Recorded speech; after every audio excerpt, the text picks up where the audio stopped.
Hello everyone, my name is Seth and you're watching my YouTube channel, How I Think.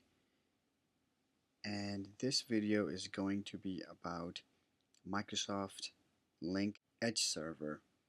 Now in my previous video, which is labeled Microsoft Lync 2010 Full, I go through and show you how to install the standard edition of Lync Server 2010. It's a full video.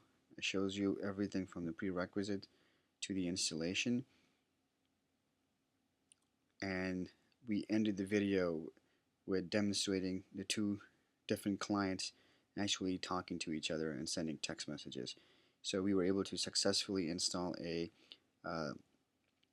Lync server within our environment, and for most environments that would be perfect. In this edition, this is maybe call it part 2 or something.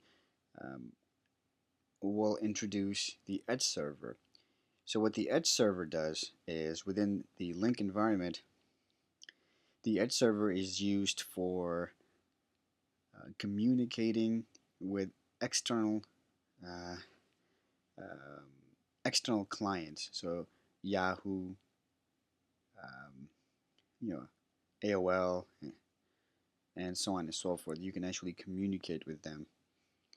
It is also used for federation. What that means is that other companies, so if your company is company X and you have Edge enabled with federation enabled, and you guys are working on a project with the company Y, and they have the exact same thing set up, they have a federation server, you guys can actually see each other and see each other's presence, and communicate via IM, and we do video chat and conferencing and so on and so forth. And that's what federation does. Edge also allows you to remotely connect from outside into your environment. So if you're at home, you're sick or something, you can connect using the the outside connections to come right in. So that's what it's used for, these three purposes. So communicating with external IM clients, federation, and remote access. Now, right now we're looking at our front end server, and what I've done is we have the Lync domain controller, Lync front end server, and then we have the Lync edge server. So right now this would be the front end server. I have already enabled few users in here called Lync test 1, Lync test 2, Lync test 3, and so and if you're wondering as to why the domain is different from the first part, well, that's because I had to remove some things for SharePoint installation, and I redid everything. So, but the first portion is exactly the same. It's just the names are different, so they don't get confused. You can still follow along watching the first part of the video, get your Lync up and running, and now you can join here and we'll watch the Edge installation. I apologize for all the talking, but I just wanted to explain certain things as to how this works. So within the Edge server, within the front end server, you also have there's something also called a director role. And so basically what happens is, so right now the front end server is doing all the authentication, so I can enable all the users within Active Directory here, assign them a SIP address, and so the front end server will do the authentication. If you're going to be deploying an Edge server, you can still do that. You can still leave the front end server and use the Edge to pass through the traffic and let it authenticate. But if you're concerned about hacking, and if you're concerned about spam and so on and so forth, what you can do is you can deploy a director, and what the director will do is it's like a buffer. It'll go ahead and take all the authentication for you and kind of authenticate for you, and then let the traffic pass through. So you can also deploy that role, preferably on a separate server. So without further ado, let's go ahead and jump into it. So this is our front end server, and this is our domain controller, and this is our edge server. So as you see, for edge server, what you need to do is you have to make sure that it's part of a work group. You can't join into the domain. Same concept with the edge for the exchange server. If you remember in my exchange videos, um, you can't have this can't be part of the domain. Kind of defeats the purpose because you're acting like a buffer basically. You're outside authenticating. Um, so what you want to do is you want to spin up a box or a server, and if you're going to be doing this, um, make sure that you have two network connections. One's going to be used for internal, and the other one's going to be used for external. And so the external is going to be the IP address that resides in your DMZ or connected, to the outside world, and this would be your internal. And because you can have, gateways on both of them, you have to in a route statement in order for the traffic to be routed back into the internal network. And so this would be the internal network IP address, and leave the gateway off. And this would be the external. But because this is a lab environment, so mine are going to be on the same subnet.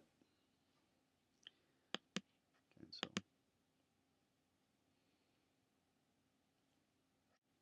so once you have that, okay, so you want to make sure that that server has a fully qualified domain name, and because it's part of a word group, you're not going to be able to do that unless you join the domain.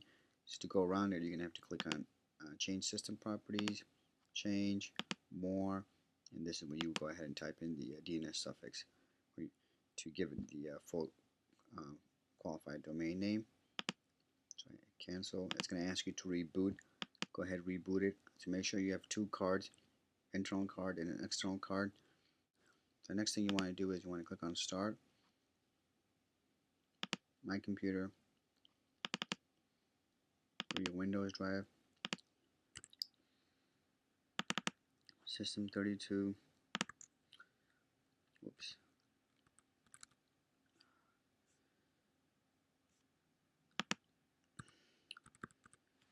Drivers, etc.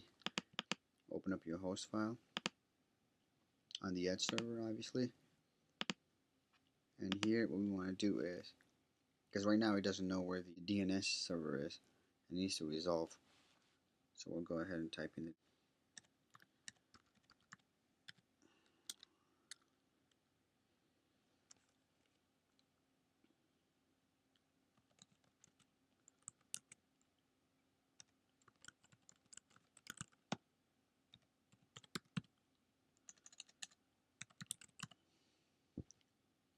We'll also put in the IP address for the Edge server, front end server.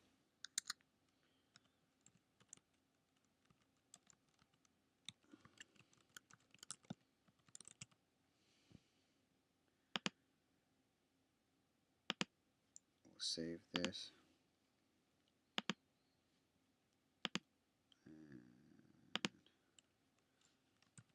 And open Lync DC. Perfect. And Lync front edge.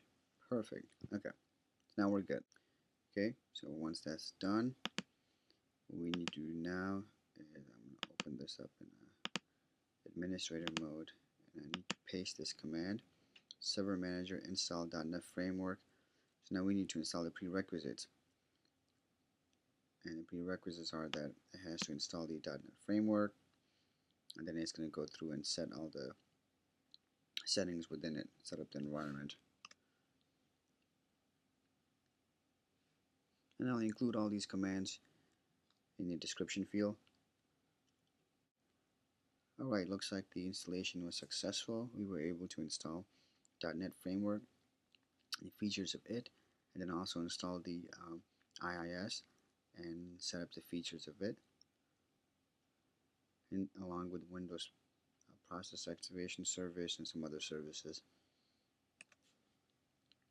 We'll go ahead and close that out. Alright, so now what we need to do is jump onto the front edge server. Keep going, front edge, the front end server, and we need to run our topology to specify the edge server. Now we have to let our topology know. So I'm going to run the topology. We're going to click on Open Topology. Click OK. Specify topology file. Alright, so now it opens up our topology. If I expand my first site, these are all the different roles that you can install. Obviously the standard edition is what we have installed right now, which is the front end pool. Then if you had the enterprise, then you'll have the enterprise here. This is the director I talked about earlier, which authenticates for you. That's like the buffer between your front end and your edge server. So edge will flow request through the director. Director kind of will go ahead and authenticate for you, and then pass through if you want to go ahead and install that role. So we have all these different type of roles. We have the monitoring server role, the archiving server. If you were doing the enterprise edition, then you'll have then you'll go ahead and specify these. Then this is the edge pool. So what we're going to do is we're going to right click the edge pool. We're going to say new edge pool, and it brings up our wizard. We're going to go ahead and hit next. It's asking for the pool name, same thing as it did for the front edge server. So Lync edge is what I am calling my front end server. So it's Lync edge .cephamed.local. Lync edge .cephamed.local. We're going to use a single computer for that, and obviously you can load balance and have multiple computers, multiple servers in a big environment. We can click single pool for this, hit next. And here you can specify what type of connection you're going to be using, whether it's a single IP address, it's NATed, if you can use federation or not. In our case, we're going to go ahead and check mark all of them because we're going to be doing federation. We have an external IP address that's NATed, and we also have an IP address that's using a single fleet qualified domain name. So we'll go ahead and hit next. So now, because we used the very first one that said it's using the single fleet qualified domain name, they grade these out. So ours is cephamed.info. As you can see, it automatically fills that out. And they're going to use port 5061, port 444, and port 443. So it's all secure. We hit next. So it's asking for the internal IP address, which is this. Hit next. The external IP address. Alright, and if we come back to our server, external IP is right here, internal IP is right here. Next, public IP address. So what is the NATed IP address on the outside? My NATed IP is 99.90.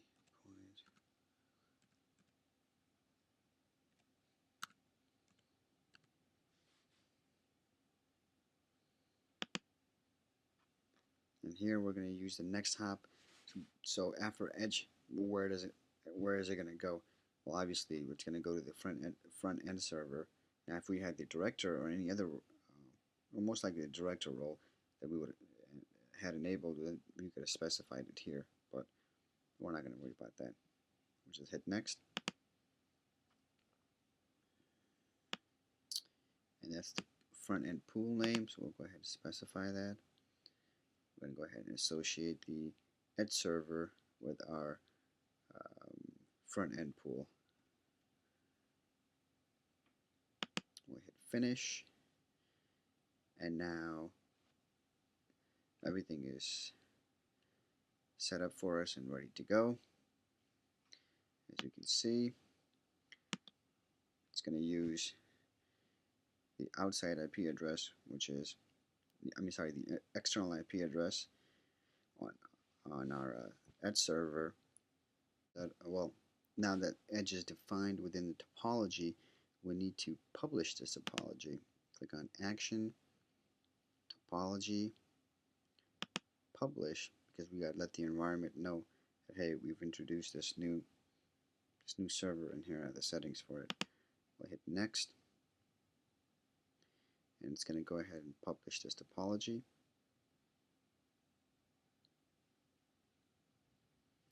Alright, so it was successful. Now here you can actually click here to open to-do list. Well, this will tell you what needs to be done next. It says update Lync server 2010 with the changes defined in topology by running local setup on each server in the following list. Setup now. So we'll go ahead and finish. We'll go ahead and close that. Now what I want to do is go ahead and export my topology. We'll open up the Lync server management shell, and we'll put this command in here called export-cs configuration, and the file name we're going to give it is export.zip. I'm going to place that right on the C drive, and went ahead and exported our topology. We'll close that out. Now we'll go ahead and jump on the edge server, and I want to go ahead and grab that topology.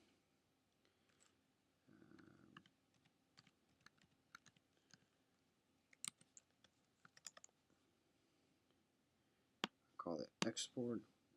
Here it is. Now what we want to do is go ahead and run our setup.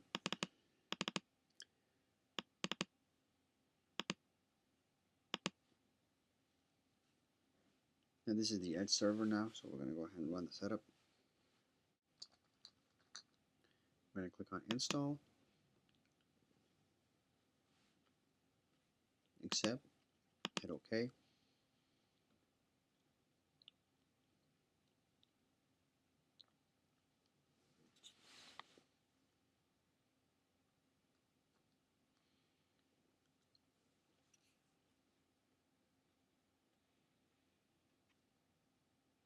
Okay, so we're going to click on install or update a Lync server system.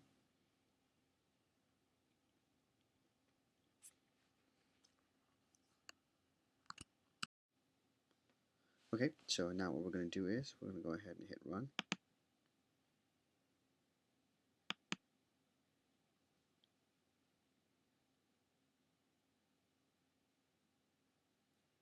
And now it's asking, because this is now part of the domain, so you can't see the central management store. That's why we did the export. And had you come here and run this first, it would have told you to run this command.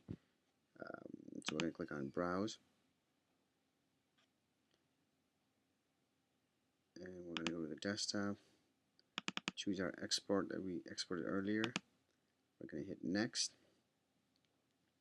And we're going to let this process go. It's going to take a while, especially when it gets to installing SQL Express.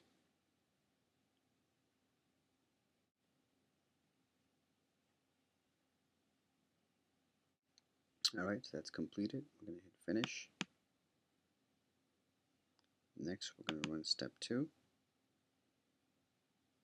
I'm going to hit Next. And this should go fairly quickly. This one doesn't take as long as the first one. Alright, so that's done. We hit finish. Alright, so the next step is to install the certificates, and that's always a tricky one. Okay, so in order for federation and the public IMing to work, you need to have a third-party certificate signed and installed. So we won't be able to check all that. But I'll show you the process of how all this is done. We'll try to do an internal certificate and import it and see how that works. Since we have two interfaces, we're going to be requesting two certificates. So we're going to click on Run. Okay, so we have the internal and we have the external, which is the public facing here. So first we're going to go ahead and request a certificate for the internal one. We're going to click on Request. I'm going to hit Next. Here I'm going to say prepare the request now but send it later. I'm going to hit Next. And I'm going to put this on the C drive. And I'm going to call this Lync Edge internal and external. So this is internal text. Hit Next. Next. I'll call this Lync Edge internal cert.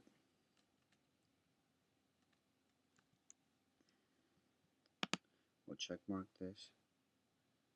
We'll hit Next. Alright.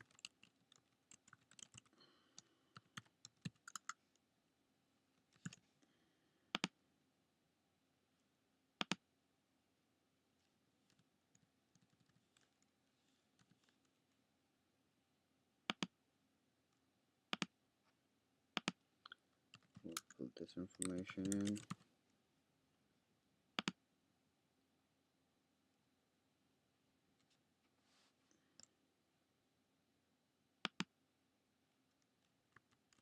And we'll put in our external SIP, our secondary SIP domain name, SIP dot. And this is the external one, because you have the internal, which is .local, and then you have the external. In order for the communication to work, so federation and the public IMing to work and remote access, you need to have a DNS entry out on the public network, like on your public DNS. So for example, like GoDaddy or whoever, log in there and create an IP address and create an A record labeled SIP dot whatever, and then point that IP address and give it, obviously it's going to be pointed to something, and then that IP is going to be netted to the to your external, to your network here. But I'm just going to put this in because this is a subject alternate name. I'm going to incorporate that into our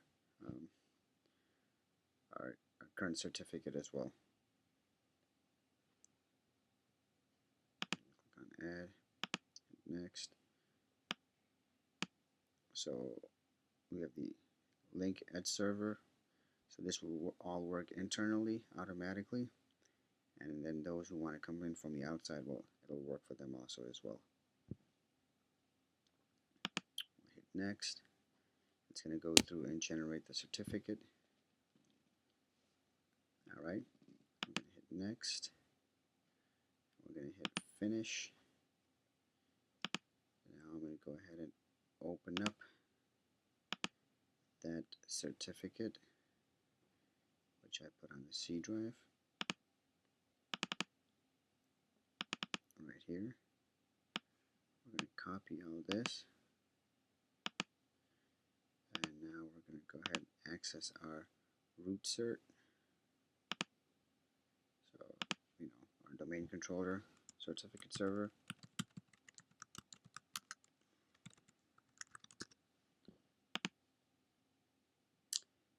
say request a certificate, advanced certificate request. I'm going to use the base 64. I'm going to paste it in here. And for user certificate, I'm going to make sure it's a web server. And I'm going to hit submit. It's going to generate a certificate. I'm going to download the certificate. I'm going to save it.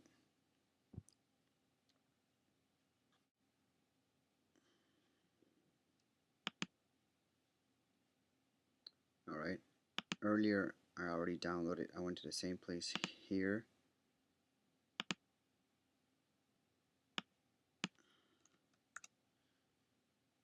And downloaded a certificate chain, which is my root certificate. I call it root cert, which I also need. And this is the one that we just generated. I have both of these certificates sitting here.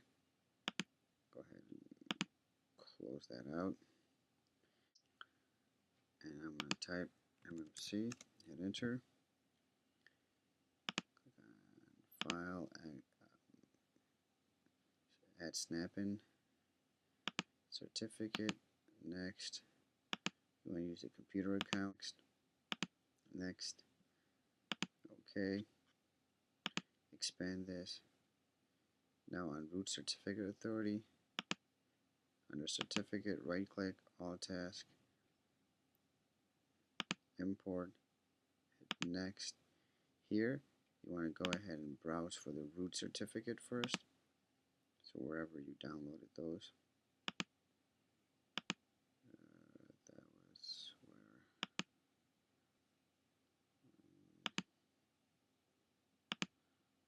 we're going to choose the root cert first, hit open, hit next.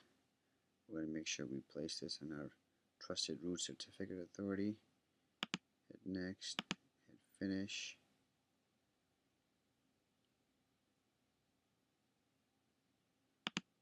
Alright, it was successful. So now if we click here, there we go. So now our root certificate is here. Minimize it. Now here we're going to go ahead and import, because we requested it, and then once we requested it, we used our root certificate server, our domain certificate authority to sign it for us, and then we saved it. And now we're going to click on import, and here we're going to browse to it, and this is the one. I didn't put a password on it. I'm going to hit next.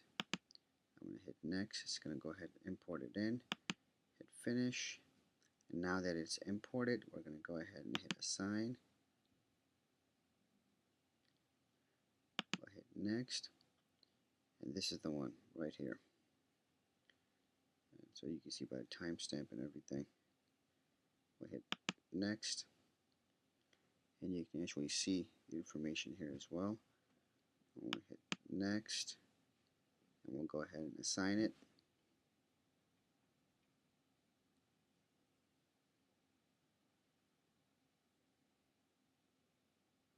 And once you assign it, it binds it to that interface. Alright, so I went ahead and assigned it. I'm going to hit finish, and it's right here. Now here is, so if you already, see, this is where you need to have a public certificate, and then pull that in and save that here. Then you would go ahead and click on, all you have to do is click on assign, and then you would point to, import, and then you would assign it, and then you'll have your certificate, and then you'll be ready to go, and then you're done.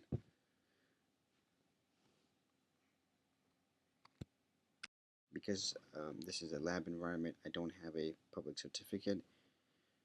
What I'll do is I'll go ahead and generate one like we did earlier, but then I'm just going to have to manually import that certificate into whichever external machine that I'm on in order to test the remote access functionality. The other two are still not going to work, the public IAMs and federated, but at least the remote access will work. So I'll go ahead and start the process for that, which is the same as the other one. We hit request.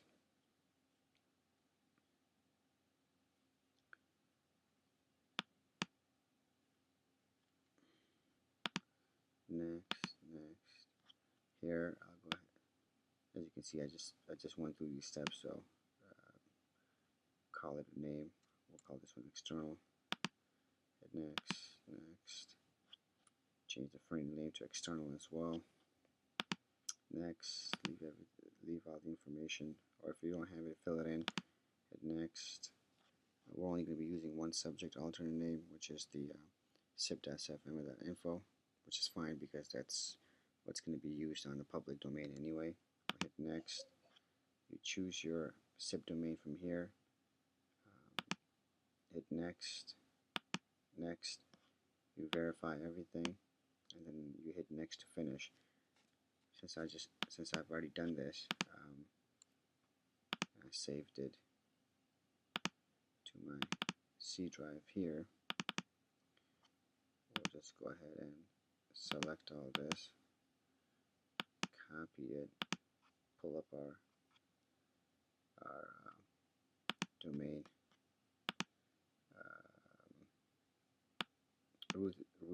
root authority server.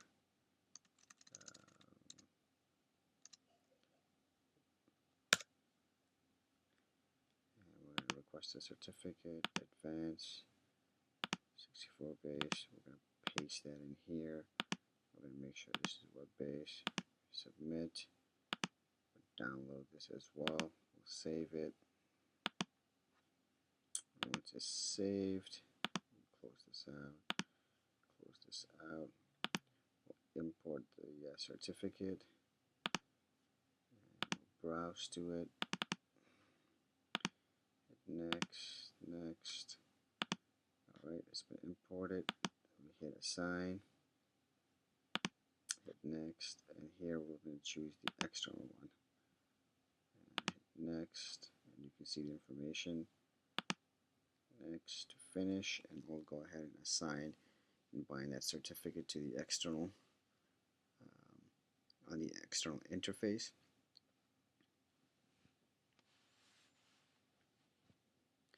Perfect.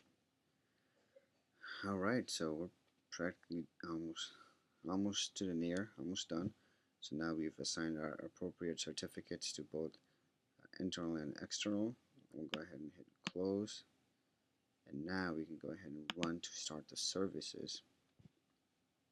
We hit next, and this is going to go through and start all these services. So the Lync server, Edge service, replicator, audio video, so on and so forth.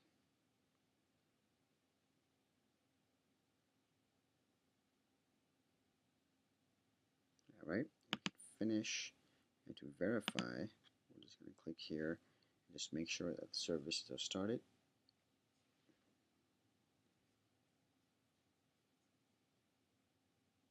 This is going to launch services for us.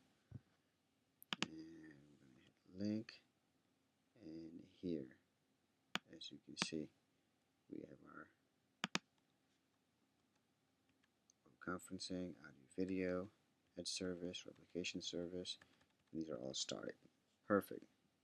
Close that out, and now we hit exit, and we're done. We went ahead and set up the edge server, jump back onto our front end server, and here you need to go back into the control panel. You need to click on external users.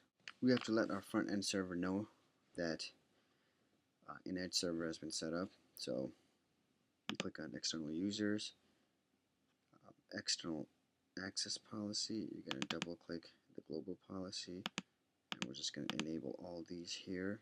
We're going to hit commit. And you can see we have check marks now. And then we're going to click on access edge configuration. Double click that. Enable federation. Enable partner domain discovery. Enable remote user access. And enable anonymous users for conferencing. Hit commit. That's it. After this, what you need to do is obviously you need to jump back onto um, so in your router then you need to allow the NAT or you gotta configure the NAT, the public IP address. If you have one public IP address, then you go ahead and map that to the IP address that the external IP address of your edge server. So you would map it to this 109 within your router, whatever the external IP address is, and then you allow all those ports to come through, which we set up earlier using the topology builder, which was the 50, 61, 443, and 444 for your audio, video, web conferencing, and federation. So you need to set those up, allow those pinholes in your router. Depends what what you're using, a normal Linksys router or a 5505, 5510 Cisco ASA, whatever. So make sure you do that, and then you need to jump onto your hosting services. So wherever your public DNS is, you would need to create a an A record there called SIP dot and whatever your domain name is, and point that IP to your public IP. And obviously that public IP is then netted here. So that's how the remote access is going to work. So make sure you do all that. You may also want to, for the federation services on your public DNS, create a SRV record for SIP Federation TLS and point that to the SIP dot whatever your external, in my case SIP dot cfm dot info. So create that service so users can automatically then use the federation services to talk to each other. You also want to go ahead and create on your internal DNS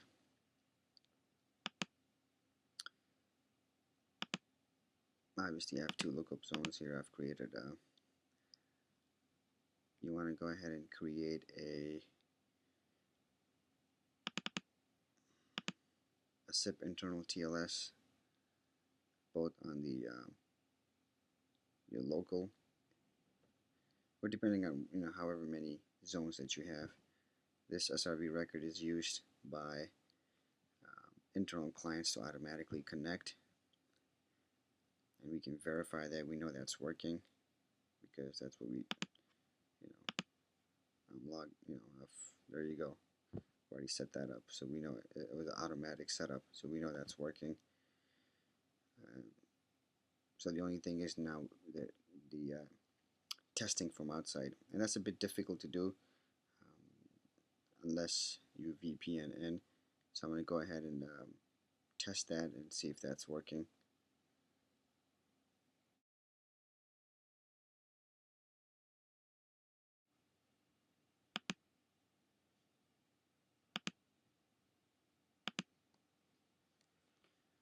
Alright, we're going to test our remote connectivity first, and this should be SIP.info. It's going to be on port 443. Lync test 3 is the user account. This domain.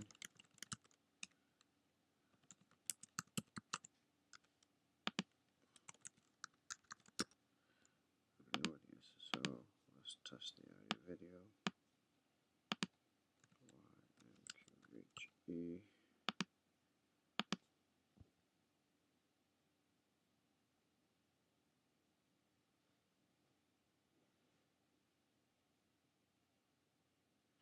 Testing the remote connectivity links.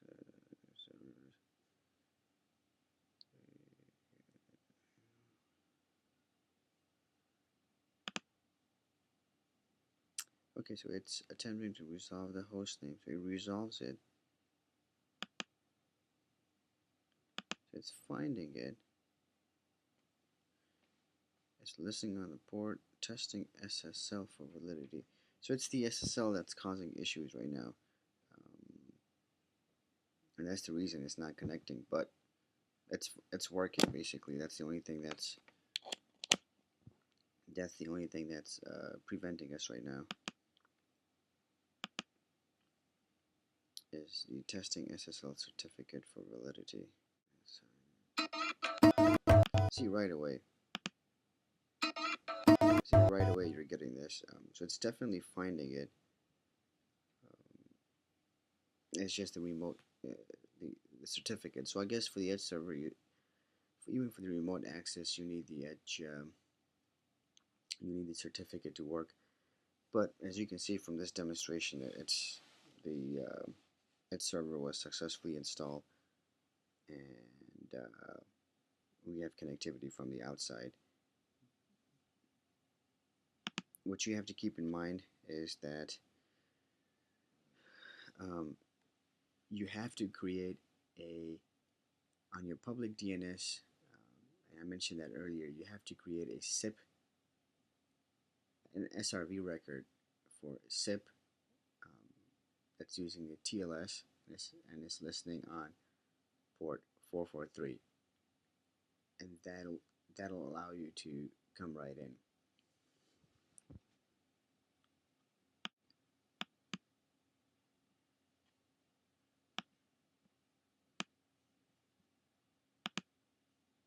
And so this is how you would set up an Edge server within Lync 2010.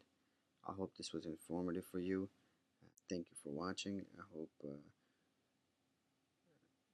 benefited from this. Please subscribe and let your friends know also. Alright, take care. Bye.